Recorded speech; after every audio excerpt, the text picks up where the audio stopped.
Bienvenue à vous sur ma chaîne pour une nouvelle histoire passionnante intitulée Le mystère du manoir Clair de Lune. C'était le dernier jour des grandes vacances et l'ennui ronge et les amis du club Zénigmide Léo, le cerveau du groupe, Mia, l'intrépide, Sam, le sceptique, et les jumeaux farceurs, Tom et Tina. Ils étaient assis sur le muret d'un terrain vague, juste en face de ce que tout le monde appelait le manoir Clair de Lune. C'était une vieille bâtisse victorienne, couverte de lierre, qui semblait absorber la lumière. La rumeur disait qu'elle était abandonnée depuis un siècle et que quiconque franchissait son portail rouillé disparaissait à jamais. Quelle bande de pleurnichards! Souffla Sam en lançant un caillou vers la grille. Les histoires de disparition, c'est pour effrayer les bébés. Ah oui? Répondit Mia, le menton levé. Alors, entre. Je te défie de franchir le portail et de toucher la première marche du perron.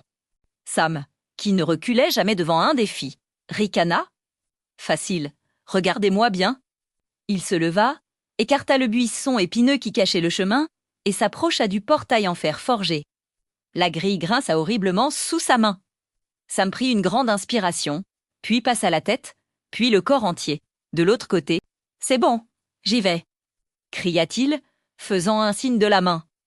Il fit 3 pas dans l'allée gravillonnée, puis il n'eut pas de cri, pas de bruit de verre. Juste un silence lourd. Sam s'était tout simplement évanoui dans l'air. Léo, Mia, Tom et Tina se regardèrent, le visage blême. L'espace d'une seconde, ils pensèrent à une blague, mais la solitude soudaine de l'allée était trop réelle. Sam, cria Mia, Sam, ce n'est plus drôle. Rien, seul un vieux vent froid murmura dans les branches. Léo, le plus rationnel, sortit immédiatement son téléphone, mais il n'y avait aucun signal. « C'est impossible !» murmura-t-il, les yeux fixés sur le lieu où Sam avait disparu. Il était là. Il n'y a pas d'endroit où se cacher si vite. C'est alors que Tom et Tina, les jumeaux, eurent une idée téméraire. « Il doit y avoir un interrupteur, une trappe », s'exclama Tom, et on y va, on le cherche. Ajouta Tina, avant que Léo ou Mia ne puissent protester. Les jumeaux se précipitèrent vers le portail, leur esprit uniquement concentré sur le sauvetage de leur ami. Ils franchirent la grille et, exactement comme Sam, ils disparurent à leur tour. En même temps, sans un bruit, à l'endroit même où les graviers prenaient une teinte plus sombre. Maintenant, il ne restait que Léo et Mia. Mia serra les poings, la peur se transformant en colère. « C'est cette maison. Elle les a pris. On doit entrer et les récupérer. » Léo, le cœur battant, retira sa montre du poignet. « Attends. Regarde l'allée. Regarde bien les graviers. » Il pointa du doigt la zone de l'allée où les 3 amis avaient disparu. Les graviers semblaient absolument normaux. Mais Léo remarqua une chose étrange, une très légère distorsion de la lumière, comme la chaleur odysseuse d'une route en été, mais en minuscule. « Je pense que le portail est un genre de filtre ou de seuil, » expliqua Léo, sa voix tremblante. « Dès que tu le franchis, tu as 1 minute, peut-être moins, avant que la chose ne t'attrape. Il faut trouver la clé, Mia, avant de passer. » Ils se mirent à chercher autour du portail, sous les buissons, dans le mur de pierre, partout. Mia remarqua une petite plaque de cuivre rouillé, presque invisible, fixée au montant en pierre du portail. Elle l'essuya. Elle n'était pas vide. Une phrase y était gravée en lettres cursives. Le temps est la porte, l'ombre est le verrou. Pour voir au-delà, arrête le flux. Qu'est-ce que ça veut dire? Demanda Mia. Le temps. Le flux. Léo regarda sa montre, la même qu'il avait enlevée. Il se souvint d'une légende locale. Racontée, la première propriétaire du manoir Clair de Lune était obsédée par le désir d'arrêter le temps dans son jardin. Pour que les fleurs ne fanent jamais. Léo écarquilla les yeux. C'est ça, ce n'est pas un piège, c'est un verrou temporel. Nos amis ne sont pas partis, ils sont figés. Il regarda le portail et la petite distorsion. Si la phrase parlait d'arrêter le flux du temps, la solution devait être de manipuler le temps juste au moment de franchir le seuil. Le flux. S'écria Léo, il prit sa montre, la remonta en la faisant tourner à l'envers d'un tour complet. S'ils ont figé le temps. Pour passer, il faut peut-être faire l'inverse, le remonter d'1 seconde. On n'a pas le choix. Dit Mia, déterminé, je passe en premier.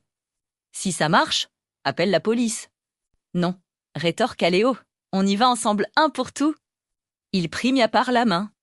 Léo remonta sa montre à l'envers une dernière fois, la tenant fermement dans l'autre main, comme un talisman. Au compte de 3, on traverse. 1, 2, 3. Ils coururent à travers la grille en même temps. Léo et Mia s'arrêtèrent net, les yeux grands ouverts. Ils n'avaient pas disparu. Ils étaient à l'intérieur du manoir Clair de Lune, mais ce n'était pas une allée. C'était un magnifique jardin, figé dans un instant d'une beauté irréelle. Une goutte de rosée était suspendue à mi-chemin d'une feuille. Une abeille était immobile, les ailes floues, juste devant une rose. Le temps était littéralement arrêté. Et devant eux, comme des statues de cire, se trouvaient Sam, Tom et Tina. Sam était figé, les bras à moitié levés. Les jumeaux étaient figés, un pied en l'air. Leurs yeux étaient ouverts, mais vides de toute vie. « Ils sont figeurs », murmura Mia, soulagée, mais effrayée. Léo regarda autour de lui. En plein milieu de ce jardin éternel se dresse une petite fontaine. Au lieu d'eau, elle contenait un miroir brisé. Au centre du miroir, une petite aiguille de bronze était immobile, pointant sur midi pile. « C'est le centre du mécanisme », réalisa Léo. L'aiguille est bloquée sur midi. Si on la bouge, le temps repart. Ils s'approchèrent de la fontaine. Léo tendit la main vers l'aiguille pour la faire avancer. C'est alors qu'une voix, fine et sifflante comme un vieux ressort, s'éleva derrière les buissons. « Ne touchez pas, mes chers enfants, ceci est mon éternité. » Une dame, vêtue d'une robe de bal démodée, mais dont le visage était incroyablement jeune, sortit de l'ombre des...